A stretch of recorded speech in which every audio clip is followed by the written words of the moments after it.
Bonjour les amis, bonjour YouTube, bien c'est votre amie la Germaine. Me voici aujourd'hui dans une autre nouvelle vidéo.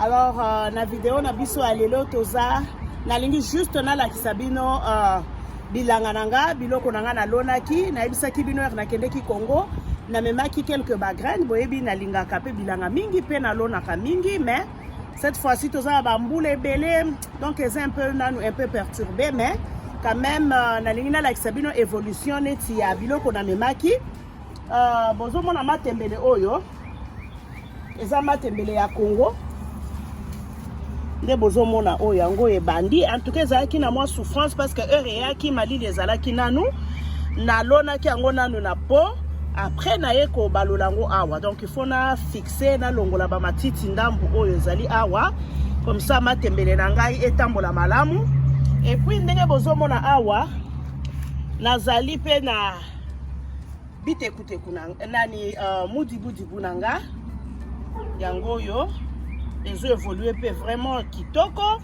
makamnyo so ezo zala vraiment bien nyonso pe na memaki ba graine nango na Congo ce qui botali pe bien un peu plus loin bozo mona naza na moi dongo nanga okra ya bien pe ya Congo yango yo donc eza ba mauvaise herbe fona ya vraiment ko sala msala ya kolongolango mususu pe yango wana ezokola très bien.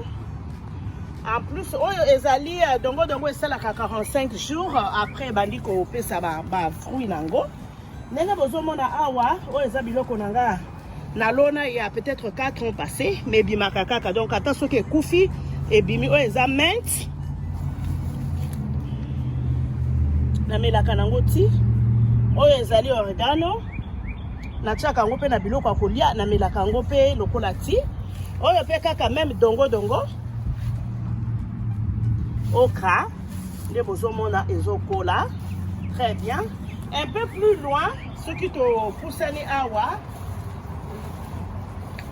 bozomona awa na lona qui ce qu'on appelle ezokola nanu malembe babilolo na ngai na ba aubergine en tout cas wumelaka mingi pona kokola de bozomona eza vraiment nanu mikie et koli nanu bien te donc mabele na ngai ezaka fertile neti tomate na loni yango te mais ekoli nango yango moko oyo nyonso ezali ba aubergine na ba bilolo ba nyonso. Bon si on va un peu beaucoup plus loin bon moni oyo ezali matembele na lona kango année passée mais ezali matembele ya ba chinois oyo awa oyo bimisaka mbala ya mauve yango yo donc ebimi nango yango moko parce que na lona ki yango la fois passée awa donc ba mbala wana etikalaki na se nde ebotisi yango oyo bandeko nanga na ebisaki bino tozo tenter expérience eza mauvais verbe oyo ezali njukumai oyo biso tobengaka nyimu na chiluba. Alors ce qui fait na memaki yango lokwa na lié na kin na bombi na lobi non je vais aller essayer un peu ce que ekobima nde na kausi yango na ye yango yo pe bimi vraiment je suis très contente prochainement na kolona yango ebele parce que na lingaka yango pe mingi. Après awa bozomona naza pe na bitekute kunanga mususu bon un peu là naza pe na moi quelques ngai na bwakaki juste kaka ndenge wana ebimi donc bozomona awa naza pe na mudibu nanga mususu yango yo donc na lona un peu partout na moni pe matembele mususu pe yango ebandi susu kobote yango moko donc bambala wana etikalaka na se esali que ebandi susu kobima donc la soyo eza vraiment fertile yango wana na loni yango te mais boti yango moko donc bambala wana etikalaki na se ebimisi yango lisusu.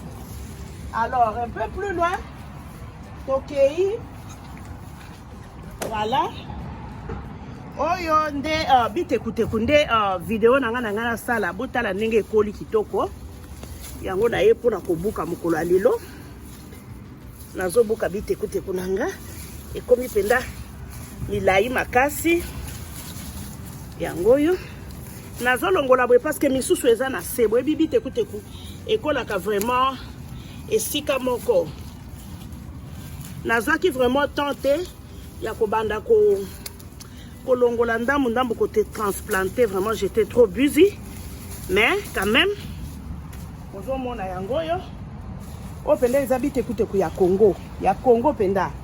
Donc yango yo nde bozomona nazo longolango. Oh my god, katani. Donc ndenge naza pe naza na concombre nde bomoni ekoli yango moko na loni yango te yango moko ekoli parce que oyo eza ba place nanga fertile. Parfois omona na bwaki ka mwa mai bongo, parfois na bwaki ka mwa concombre bongo to mwa ba mayo etikalaki nde ezobimisa parce que eza vraiment fertile. Yango na lobi te nalakisa bino quand même évolution ya biloko nanga. Donc nazolia ndunda ya bilanga nanga ya origine vraiment ya Congo. Ezate amarante ya awa peza oyo ezali ya awa nde bozomona ezali otobengaka pe ndenge mokana obite kuteko me oyo ekolaka nango awa yango tosalaka nango légume vert na kosangisa pe parce que eza pe ka ndenge moko me bimaka nango yango moko sans ke balo na yango. Alors bandeko nde bozomona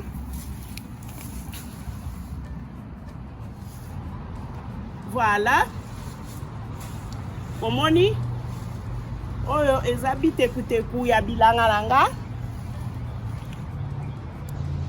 yango yo. Donc nakolia yango lelo bite kuteku nanga yango yo. Soki botali na vidéo précédente vidéo nanga moko na sina sala pe nazo sala légumes verts. Donc yango nalingana la kisabino production ya bilanga nanga biloko na sali dans au moins 2 mois. Nde ebimisi parce que natika ki yango vraiment et ya milai na bana vraiment ko occuper yango te mais tellement na yoki posa na ngone na lobité na ya quand même ko buka lelo nde na sepeli na sali la bino vidéo oyo po bomona résultat ya biloko na ngai na lonaka. Donc vraiment je vous aime bien mais bino pe ceux qui bozo sala la même chose que vous allez bien.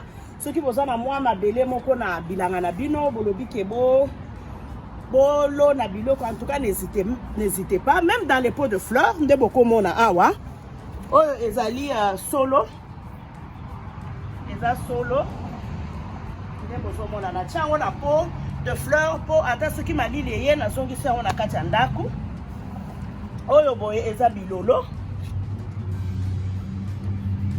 ezokola ata ba oyo nyonso eza nanu mike oyo eza bilolo.